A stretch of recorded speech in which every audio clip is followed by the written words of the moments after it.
What's up, everybody? Hello. Put my whiskey down, Notorious Irish Whiskey. Coming soon. As the UFC's first ever dual division champion, Conor McGregor was setting records in the cage and at the bank. But ever since debuting his whiskey range after his Mega Millions boxing bout against Floyd Mayweather, he hasn't been the same. Oh, that whiskey tastes so good. Aha. Notorious Irish Whiskey. Coming soon.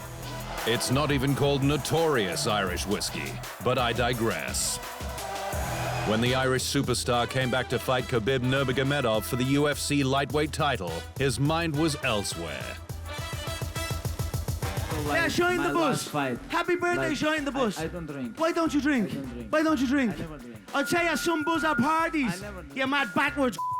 You're dead when I get my hands on you, do you hear me? I never You're drink. dead. McGregor was more interested in selling his whiskey, now named proper number 12, than the fight. And the Russian showed Conor what happens when your head isn't in the game. But despite the loss, Conor still didn't learn his lesson. I love Russia. I love the Russian people. They support me greatly. They support proper 12 Irish whiskey. They know a good liquid. They know a good spirit. So they're good-spirited people. 2 years went by before he next fought, but the UFC legend Donald Cerrone was on a 2-fight losing streak and another 4 straight losses away from retirement. It was more like a tune-up. McGregor's next 2 fights, however, were against Dustin Poirier, and McGregor made the mistake of not taking the diamond seriously. I'm looking to get in and perform and put on amazing highlights that I can sit as an old man with my son and just watch back and just enjoy life. You know what I'll be drinking? A nice proper 12 by the fire in the Emerald Isle of Ireland, and this is it, man. I'm just loving my life. That was until he lost. After that, Conor seemed to lose his cool completely, but he lost again. And when was the next time we saw him in a fight? He punched a mascot in the face at a basketball game while selling another product, and the mascot went to hospital. McGregor is 35. He hasn't fought in years, and now he's pouring his latest product down the former boxing champion Anthony Joshua's throat for publicity. Conor McGregor is done, and AJ barely knows what brand McGregor is selling. My amateur coach, Sean Murphy, always told me Guinness is good for you, gives you iron. So I thought, you know what, let's neck a bit of iron. This one was forged Irish stout.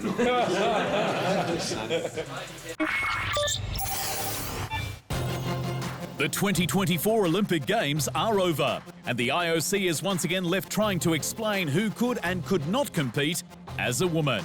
But why is this so hard? This is a minefield.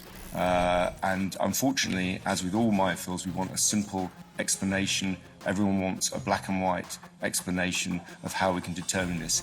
That explanation does not exist, neither in the scientific community nor anywhere else. The Paris controversy was sparked by the 2 gold medalists, Ling Yuting of Taiwan and Amane Khalif of Algeria. Neither of these women dropped a round in their entire Olympic campaign.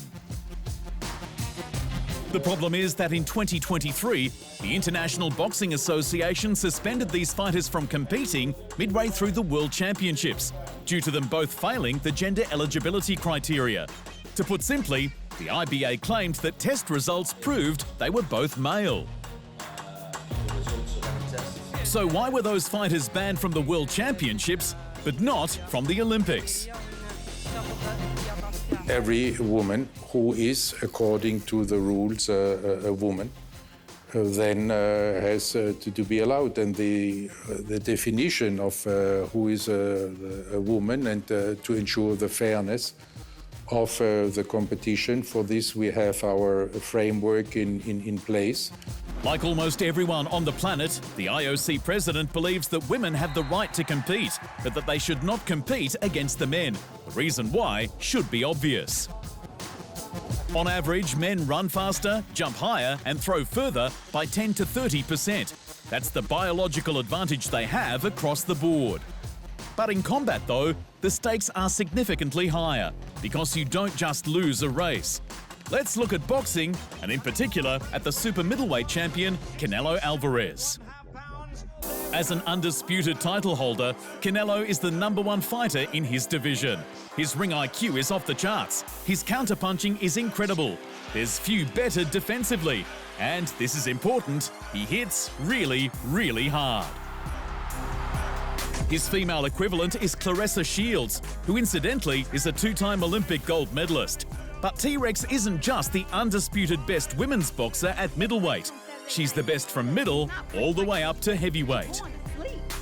She's the same size and weight as Canelo, but in reality, you'd never put Claressa in the ring with Canelo because Canelo would kill her.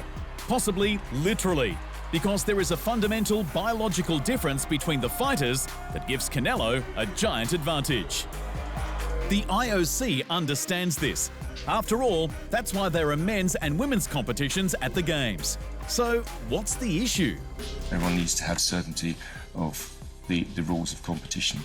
On the wider issue, there still is neither scientific or political consensus on this issue. It's not a black and white issue. That's not entirely true though, because there is scientific consensus on why a man like Canelo has such a huge athletic advantage over a woman like Claressa. That's testosterone. Amongst other things, this naturally occurring hormone results in increased bone and muscle mass, which leads to significant increases in speed, power, and reflexes. In humans, testosterone is primarily produced by the testes, and testes only develop as a result of the XY chromosome pairing found in the vast majority of genetic males. Genetic females have an XX pairing, so no testes develop, resulting in minimal testosterone levels. Even a woman with exceptionally high levels of testosterone has around 20 times less testosterone than a man with low levels. But the IOC seems to be ignoring this. There I can only invite them to come up with a scientific-based, a new definition of who is a woman and how can somebody being born, raised, competed and having a passport as a woman cannot be considered a woman. If they are coming up with something, we are ready to listen. The IOC's insistence that they're ready to listen doesn't seem true, because they already went through all this with Caster Semenya. In 2012 and 2016, this South African woman, who is a woman, it's on her birth certificate, won back-to-back Olympic gold in the women's 800 metres. In 2019, World Athletics, who oversees athletics for the Olympics, created a new rule set for women with certain differences of sexual development, or DSDs for short. Unfortunately for Semenya, she was a rare case of a person born with 5-alpha reductase 2 deficiency. Basically, Semenya lived her entire life as a woman from birth, but it was discovered that she produced testosterone at levels equivalent to that of a man. Testing showed that Semenya has XY chromosomes and internal testes, because she was a genetic male. We have sought to find a navigable route through, and that navigable route, I hope, results in those athletes with that condition remaining in the sport, being part of international sport, but the responsibility of an international federation that is responsible for our classifications, our rules, our codes, is to maintain, where possible, the level playing field in competition. So those regulations have been tabled specifically with that in mind. World Athletics recognised that this condition resulted in a massive and quantifiable advantage. They made it so that a woman with this DSD could medically suppress testosterone levels to continue competing as a woman. But Semenya understandably refused, and her career was over. For the IOC, Semenya's nightmare was easy. The decision was made by World Athletics because it's their responsibility to decide who can and cannot compete, and not the IOC's. For boxing, though, the testing done on the two controversial athletes was carried out by the IBA, who the IOC barred from the Olympics back in 2019 for general incompetence and years of ongoing corruption. I think the whole process is flawed, and therefore it's not up to me as a as a spokesperson, not a medical expert, but the whole process, as I understand it, is flawed from the very beginning, from the conception of the test to how the tests were shared with us, how the tests have become public. Midway through the 2023 World Championships, the IBA deliberately singled out these two boxers for testing. Both fighters were then disqualified for having XY chromosomes and high testosterone levels. But the specifics of the tests and the results have never been released. It's so flawed that it's impossible to engage with it. It doesn't mean that there can't be a process in the future, that we can't discuss this, but this specific test, and also with the credibility of the IBA as it is, it doesn't give any credibility to those tests or the method in which those tests were carried out. The IBA's actions, from the testing procedures to the timing of the announcements, were disgraceful. But the IOC's gender eligibility test is an athlete's passport, and that's not good enough. It's unfair and it's dangerous. Gender identity is an incredibly volatile topic right now, and rightly so. The Olympics should be moving towards a more inclusive future for everyone. But there will always be some unfortunate situations in which not everyone can win. In the case of sport, quite literally. It's not fair for anyone, but it's not safe for combat. And the IOC's inaction might have cost boxing its place in the 2028 Games. We are ready to listen. We are ready to look into it, but we will not take part in a politically motivated, sometimes politically motivated cultural war.